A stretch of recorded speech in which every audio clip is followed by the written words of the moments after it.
प्रधानमंत्री इंदिरा गांधी पर टिप्पणी को लेकर मचा बवाल थमने का नाम नहीं ले रहा है। सदन से कांग्रेस के 6 विधायकों को निलंबित करने के बाद अब कांग्रेस ने सड़क से सदन तक विरोध प्रदर्शन तेज कर दिए हैं। कांग्रेसी विधायकों ने विधानसभा के पश्चिमी गेट पर धरना प्रदर्शन कर विरोध जताया। कांग्रेस ने गतिरोध के लिए सत्ता पक्ष को जिम्मेदार बताते हुए सत्ता पक्ष के साथ विधानसभा अध्यक्ष पर भी एक तरफा कार्रवाई करने के आरोप लगाए हैं। राजस्थान विधानसभा में पूर्व प्रधानमंत्री इंदिरा गांधी पर टिप्पणी के बाद कांग्रेस ने सरकार के खिलाफ मोर्चा खोल दिया है। कांग्रेसी विधायक अब विवादित टिप्पणी को सदन की कार्यवाही से हटाने, मंत्री द्वारा माफी मांगने और निलंबित कांग्रेस विधायकों की बहाली की मांग पर अड़ गए हैं। सदन में हंगामे के बीच 6 कांग्रेसी विधायकों को निलंबित करने के बाद अब विवाद और बढ़ गया है। सरकार पर आरोप लगाते हुए कांग्रेस ने अब सड़क से लेकर सदन तक मोर्चा खोल दिया है। कांग्रेस के निलंबित 6 विधायकों ने मंगलवार को विधानसभा में प्रवेश का प्रयास किया, लेकिन सुरक्षा कर्मियों ने उन्हें भीतर जाने से रोक दिया।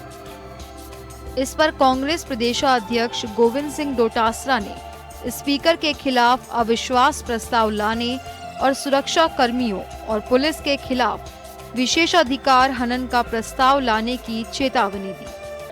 निर्दलीय हो सकते हैं, छोटी पार्टियों के हो सकते हैं, बड़ी पार्टी के हो सकते हैं, उन सब के अधिकार हैं यहाँ पे बोलने का, अपनी बात रखने का, अपने अपने इलाके की बात रखने का, प्रदेश की बात रखने का।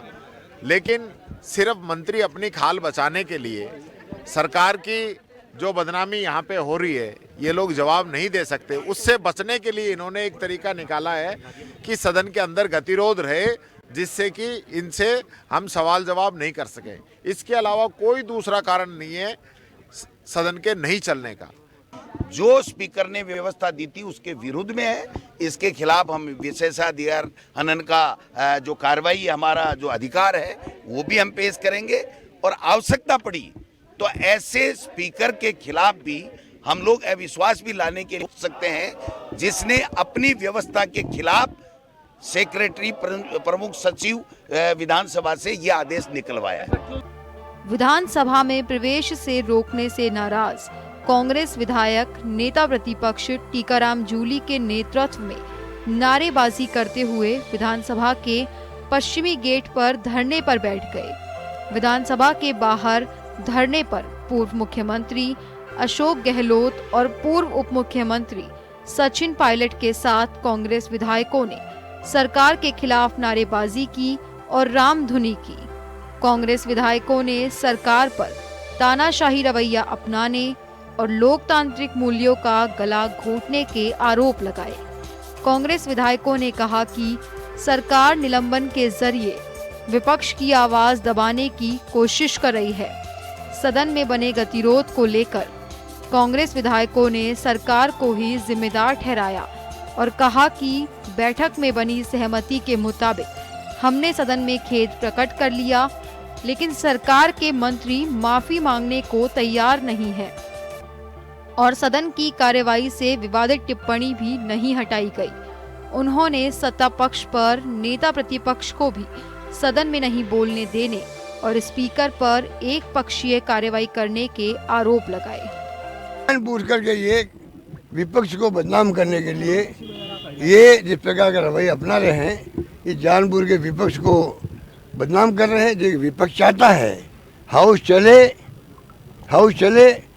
बहस के भाग ले, हम लोग बताएं जनता में 1 साल में आपने क्या उपलब्धि हासिल करी है, कहाँ आपकी कमजोरी रही है, कहाँ आपके वादे निभाए हैं, कहाँ आपके वादे आप नहीं निभा पाए हो। ये तो होता है। इससे बचने के लिए सब कुछ ये हो रहा है, ये मेरा मानना है। अभी तक उन मंत्री महोदय या सरकार की तरफ से इंदिरा जी को अपमानित करने की जो कोशिश की गई थी उस पर खेद प्रकट नहीं किया गया, वो स्टेटमेंट एक्सपंज नहीं किया गया और आज परिसर में भी जाने से विधायकों को रोका गया है। ये रवैया जो है मैं समझता हूँ सरकार और स्पीकर साहब का ठीक नहीं है। संवाद के साथ सब कुछ सेटल हो जाता। पहले भी गतिरोध पैदा हुए हैं, लेकिन गतिरोध में हमारे पक्ष से 3 लोग सदन में खेद प्रकट कर चुके हैं। बावजूद उसके उस मंत्री ने अभी तक अपना विड्रॉ नहीं किया, स्पीकर ने वो एक्सपंज नहीं किया। और राजस्थान विधानसभा में पूर्व प्रधानमंत्री इंदिरा गांधी पर टिप्पणी और 6 कांग्रेस विधायकों के निलंबन को लेकर कांग्रेस विधायकों का विरोध प्रदर्शन जारी है। सदन में जारी गतिरोध के लिए सत्ता और विपक्ष एक दूसरे को जिम्मेदार ठहरा रहे हैं। कांग्रेस विधायकों ने अब सदन के बाहर धरना प्रदर्शन कर सरकार की मुश्किलें बढ़ा दी है। सदन में जारी गतिरोध को समाप्त करने के लिए सत्ता पक्ष और विपक्ष के बीच अब विकल्प तलाशने की कवायद